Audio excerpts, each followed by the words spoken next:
Life's hard enough. COVID, jobs, stress. It's time to get away from the hassle. Therapy? You always make plans on my time. It's my back. Oh, yeah. Your back, your neck, your knees. It's always something when it comes to me. Oh, snap. Oh, you like this? Have a chip. Life is so much better when your tongues are happy. I love you. I love you too. Middlesworth. Okay, you found it. The Secret Location. I'm your host, Kiev Jamal. Let's get ready and hop into this next segment. Let's go.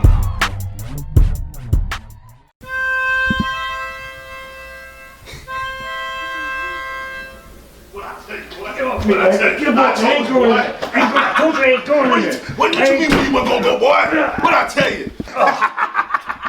What I tell you? You always say when you gonna go? What do you want? I told you I was gonna get you to the secret location, boy. I don't want nothing up in my secret location. Look where you at. What I told you, boy.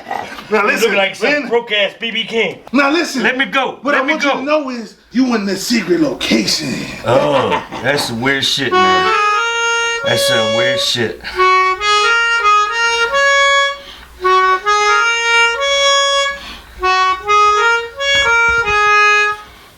That's crazy, man. I'm getting the hell out of here. Yo, guess where we're at right now? We're back at the secret location. And so today, So today we got on set. This is the myth, the man behind the wedgie in his hand, Mr. Wild Bill, representing Baltimore but living in York, Pennsylvania. He's the one of the most illest stand-up comedians that I've known from off the fly. This man right here, he got him and he keep him coming. He might even slip some over your head. So right now we gonna give a crazy round of applause. This is my first interview of the new year, y'all. On top of that, he gets this format, he gets this platform. We gonna give it up for Mr. Wild Bill. What's up, man? Welcome to the secret I location. appreciate the intro. Yes, sir. Thank you for having me. So this is, you know how it works. You know what I mean? Yeah, well, I guess we would play some checkers and have a conversation. Checkers, I'm gonna smoke your ass paws. All right, let's get it. Hey, my set people, could y'all hold this one? Thank you, I appreciate you.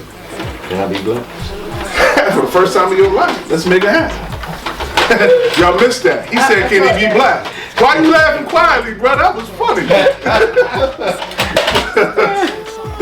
So, Bill, bro, let me ask you a question. Yeah. Why did you ask me could you be black?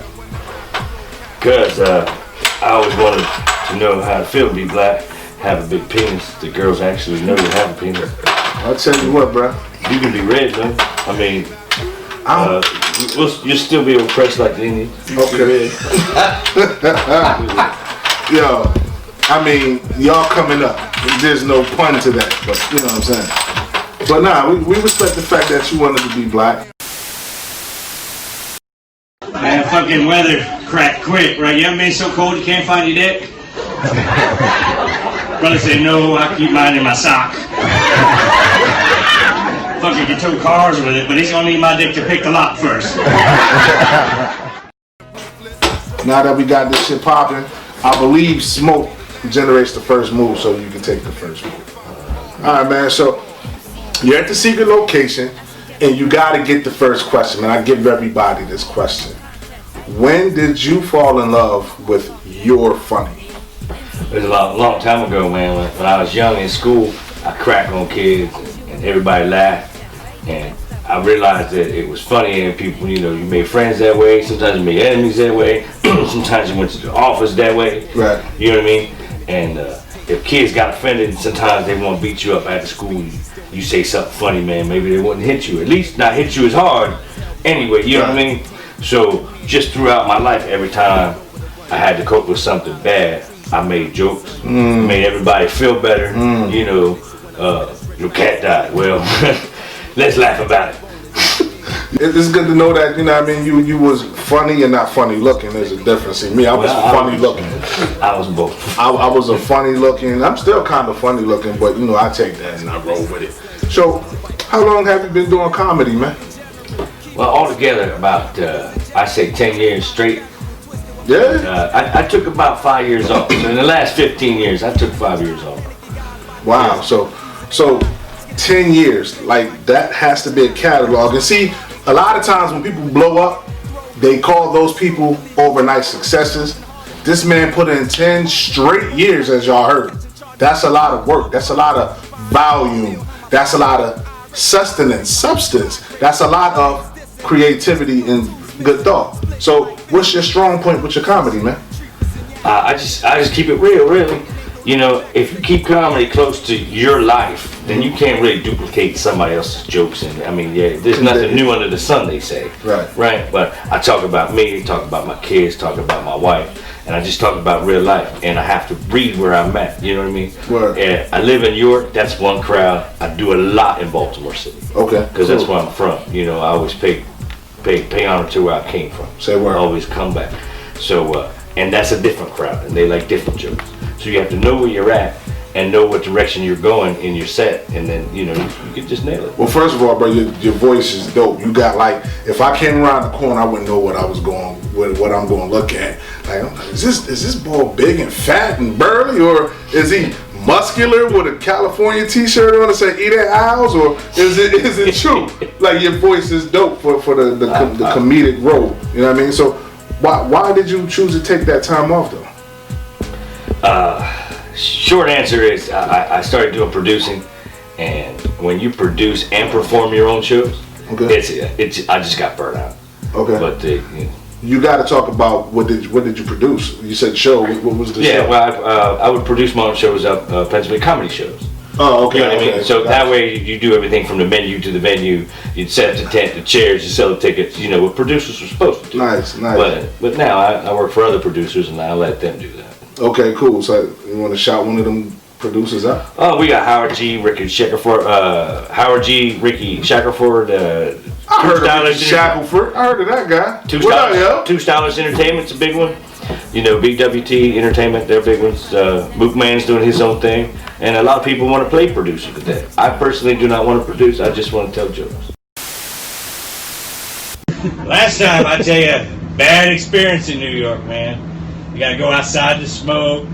So I smoked a cigarette. Guy comes up and says, "Hey man, you gonna finish that cigarette?" I said, "Yeah." Go down the street, get a sub.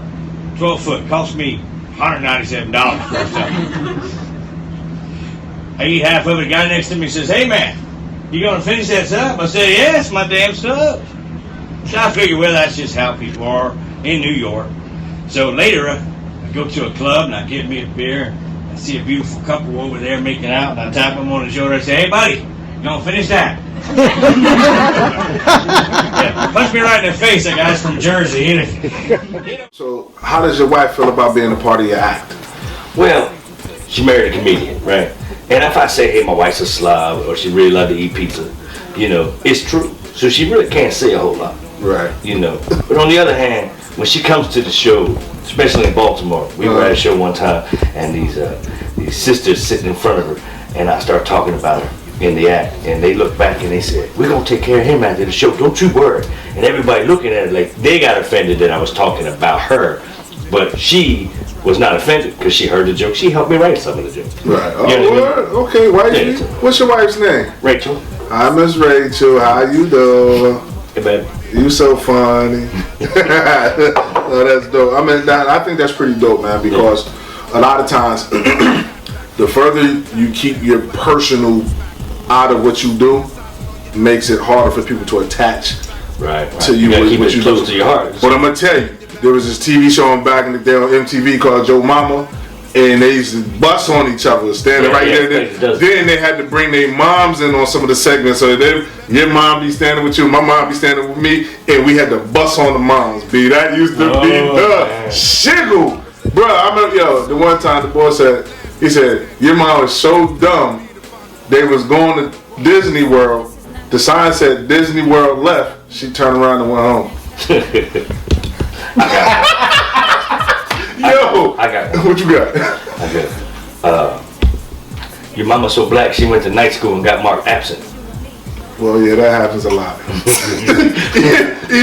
even when we are really black and we're really absent and we're not absent, it just happens. You know what I mean? I expected a better response. Yo, nah. Is there anything that you think is off limits? Well, you never talk down. That joke was though. Yeah, No, I'm joking. I got it.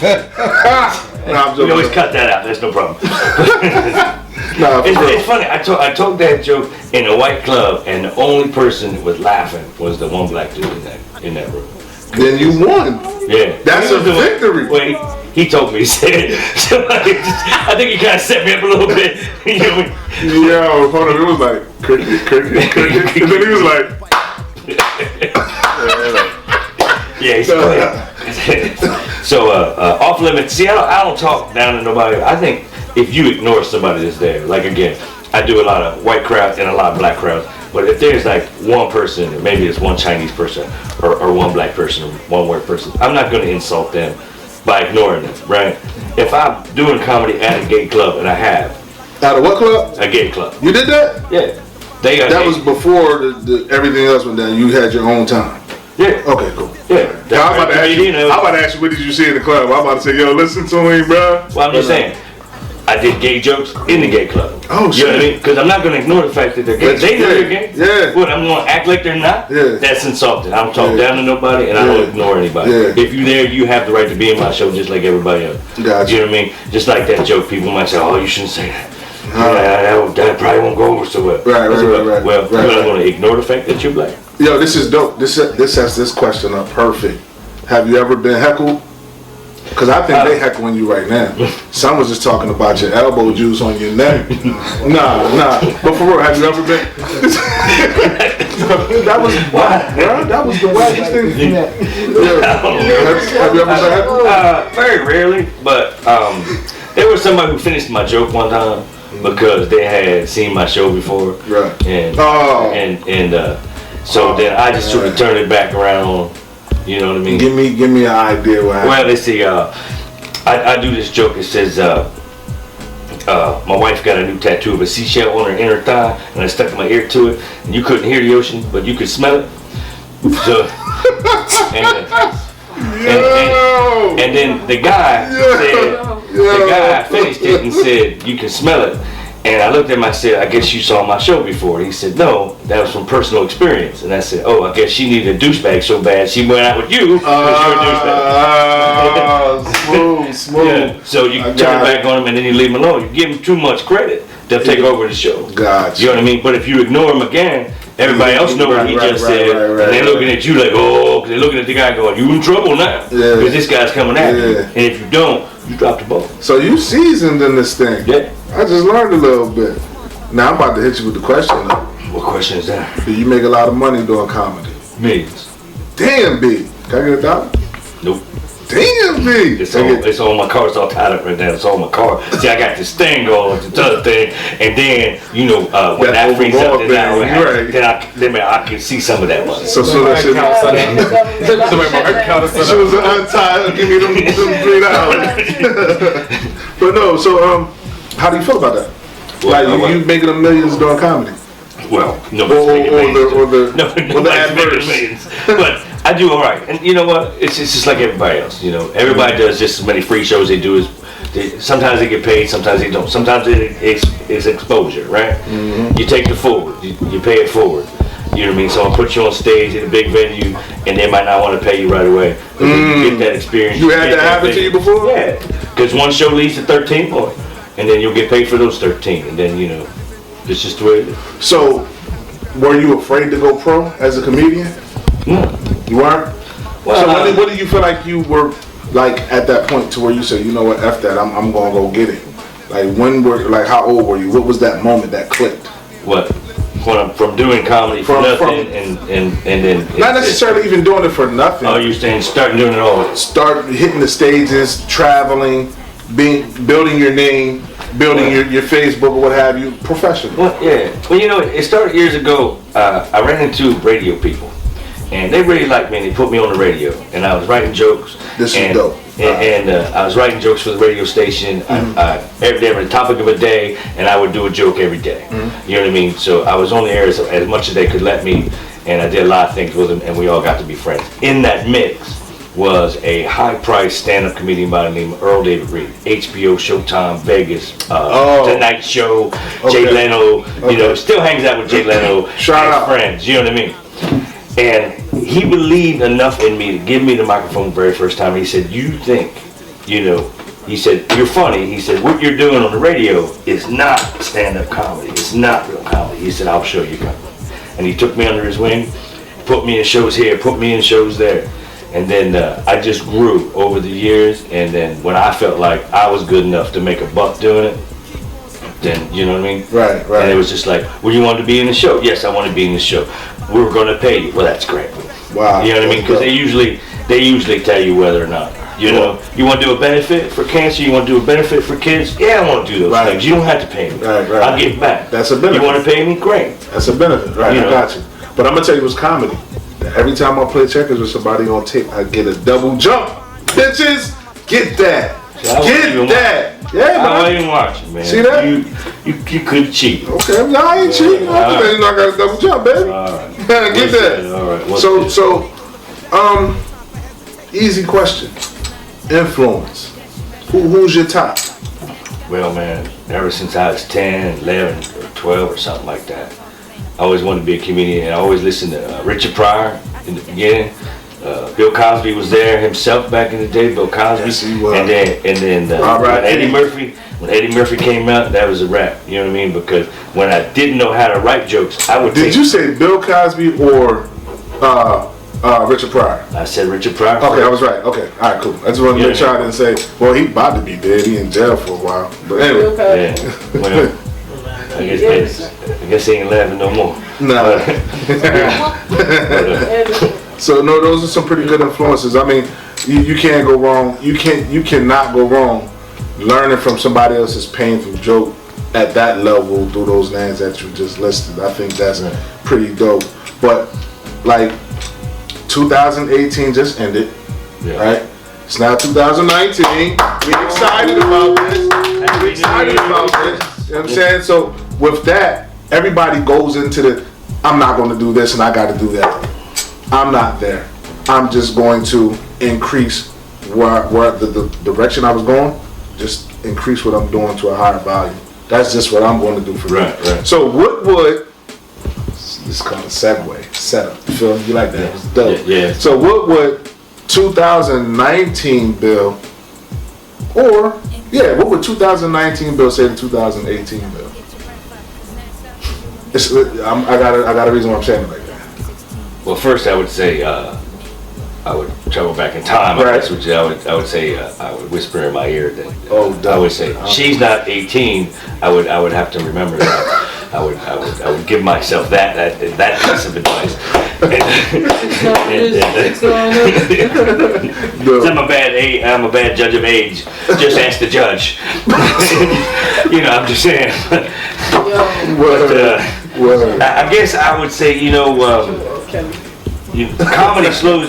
comedy slows down in the summer. Here, there, just about everywhere, and it was really hard to keep it going during the summer. And I would tell myself, keep it going anyway. Word. You know what I mean? Gotcha. So now, what would, taking that advice, what would 2018 Bill do for 2019? Well, I guess I would keep going. I really don't want to, but I think the next logical step in the summer, when it slows down, I'm going to produce again. And we will be here to assist.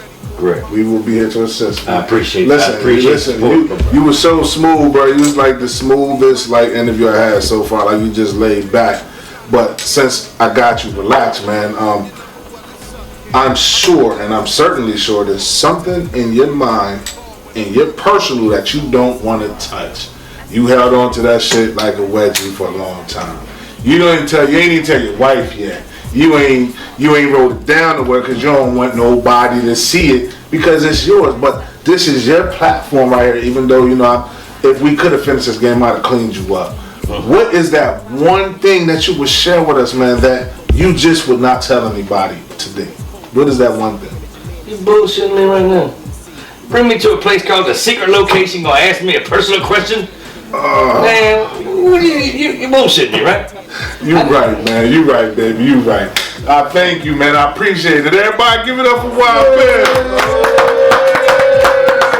All right, man. So we wrapping it up, and we gotta emphasize, man. You gotta get that IG going, man. Shout out Instagram. Not intensely gratifying. Instagram. Look him up on. Look me up on Wild Bill Comedian on Facebook, Wild Bill Comedy on Instagram, wildbillcomedy.com.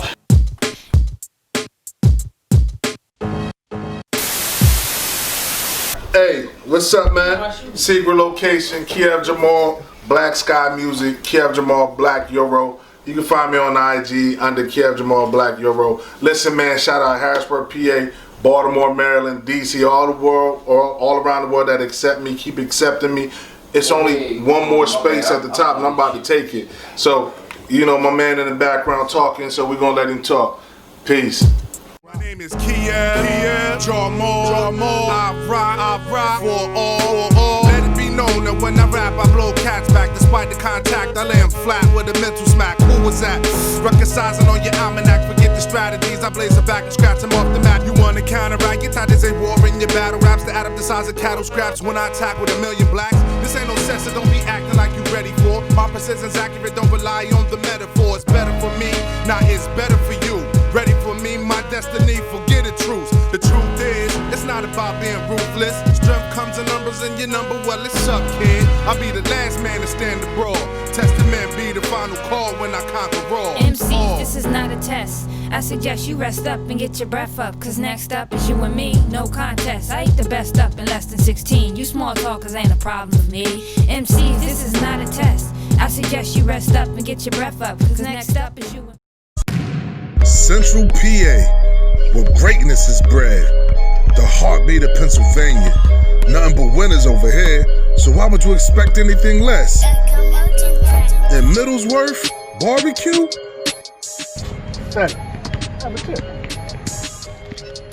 Yeah, man, they make any situation better. You know what it is. Authentic flavor, the flavor that make you savor. Translated into beyond average behavior. It's definitely a PA all day thing.